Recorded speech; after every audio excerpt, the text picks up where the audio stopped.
এইবাৰ গৰম বন্ধটোত ল'ৰাটোক কেনিও ফুৰাবলৈ নহ'ল, এতিয়া স্কুলে খুলিলেগৈ। সেইকাৰণে কালি দেওবাৰ আছিলে, ভাবিলোঁ ল'ৰাটোক এপাক ফুৰাই আনোগৈ স্কুল বন্ধতে।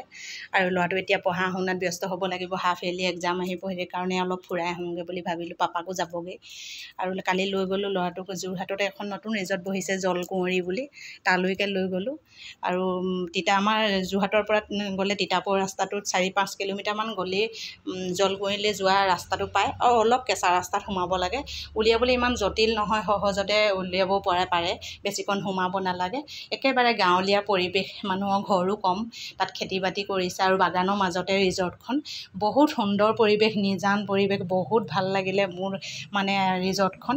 কোনো হুলস্থুলীয়া পৰিৱেশ নাই। আমি ইমান যান জঁটৰ মাজত থাকোঁ, হুলস্থুল ধূলি বালিৰ মাজত থাকোঁ। তাৰমানে আমাৰ নিচিনা মানুহবিলাক তেনেকুৱা জেগালৈ গ'লে মানে আহিবলৈ মন নাযায়। মোৰ বিশেষকৈ আহিবলৈ মন নাযায়। মোৰ বহুত ভাল লাগিলে, বহুত সময় কটালোঁ তাতে ভাত পানী খালোঁ, ঘূৰিলোঁ মেলিলোঁ, ল'ৰাটোৱেও ফূৰ্তি কৰিলে। আমি মানে ৰিজৰ্টখন এতিয়া নতুনকৈ ফেব্ৰুৱাৰীমানত অ'পেনিং কৰিছেহে, হয়তো ভৱিষ্যতলৈ আৰু ডাঙৰ হ'ব। এতিয়াই মানে বহুত সুবিধা, বহুত ধুনীয়া, আৰু ৰেষ্টুৰেণ্টখনো বহুত ধুনীয়া, বহুত ভাল লাগিলে। আৰু যিমান ধুনীয়াকৈ মানে সজাইছে ভাল লাগিলে। আৰু কটেজবিলাকো বহুত ধুনীয়া, তাত কিন্তু ভিতৰত সোমোৱা নাই বাৰু, বাহিৰতে আপোনালোকক দেখাইছোঁ। আপোনালোকে যদি যোৱা নাই যাব, চাবগৈ, বহুত ধুনীয়া লাগিলে। আৰু এনেও বাগানৰ পৰিৱেশ যিসকলে ভাল পায় তেওঁলোকে ভাল পাবই, আৰু মই বাগানৰ পৰিৱেশ বহুত ভাল পাওঁ, আৰু সেইটো কাৰণে মোৰ বহুত ভাল লাগিলে। বহুত সময় কটালোঁ তাত। আৰু তাত এটা ডাঙৰ ফিচাৰী আছে, ডাঙৰ মাছো জীয়াই থোৱা আছে তাতে ব'টিং কৰিব আছে, 2খন হেৰি। তাতে আমাৰ ল'ৰায়ো ব'টিং কৰিলে, আৰু অকলে নাযায় কাৰণে আমি মাক দেউতাক 2জন যাব লগা হ'ল, তাত কৰিলোঁ। মই বাৰু এইবিলাক ইমান ভাল নাপাওঁ, কিন্তু ল'ৰাৰ কাৰণে যাব লগা হ'ল, ব'টিঙো কৰিলোঁ, আৰু বহুত সময় কটালোঁ তাত। তাৰপিছতে আকৌ মানে বেছি দেৰি হৈ গ'লে আমি ভাবিছিলোঁ 7 ছিষ্টাৰত সোমাই আহিম বুলি, সেইকাৰণে অলপ সোনকালে ওলাই গুচি আহিবলগীয়া হ'ল।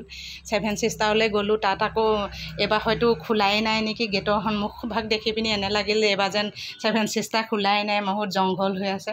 কিন্তু আমি এনেই গ'লোঁ, সোনকালে তাৰ পৰা গুচি আহিলোঁ জলকুঁৱৰীৰ পৰা, বেয়াহে লাগিছিলে। তাৰপিছতে আহি পিনি আমি লাচিত মৈদামত সোমালোঁ। তাতো আৰু লাচিত মৈদামত এতিয়া ডাঙৰ কৰিছে, ধুনীয়াকৈ বনাই আছে, সেইকাৰণে ল'ৰা ছোৱালীয়ে খেলিব পৰাকৈ সুবিধা নাই, বনাই থকা হৈছে। কিন্তু আগত বহুত কেইবাৰ গৈছোঁ, তেতিয়া খেলিবলৈ সুবিধা আছিলে। এতিয়া সুবিধাবিলাক বন্ধ কৰি থোৱা আছে, মানে কাম কৰি আছে যে, আৰু ডাঙৰ কৰিছে, বহুত ধুনীয়া কৰিছে লাচিত মৈদাম, বহুত আগলৈ ভাল হ'ব। মানে আপোনালোক কোনোবাই যদি অহা নাই লাচিত মৈদাম, লাহে ধীৰে চাবলৈ আহিব, বহুত সুন্দৰ, বহুত ডাঙৰ এৰিয়া মানে বনাইছে, ভাল, আগতকৈ বহুত ডাঙৰ হ'ব এতিয়া।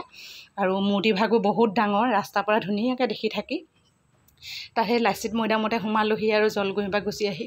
কিন্তু জলকুঁৱৰীত আকৌ মানে বেয়া লাগিছে, আৰু আকৌ যেন যাম তেনেকুৱা লাগিছে। ইমান নিজান নিৰিবিলি ঠাই, মানে মানুহৰ কোনো হুলস্থুলীয়া পৰিৱেশ নাই, বহুত ভাল লাগিলে।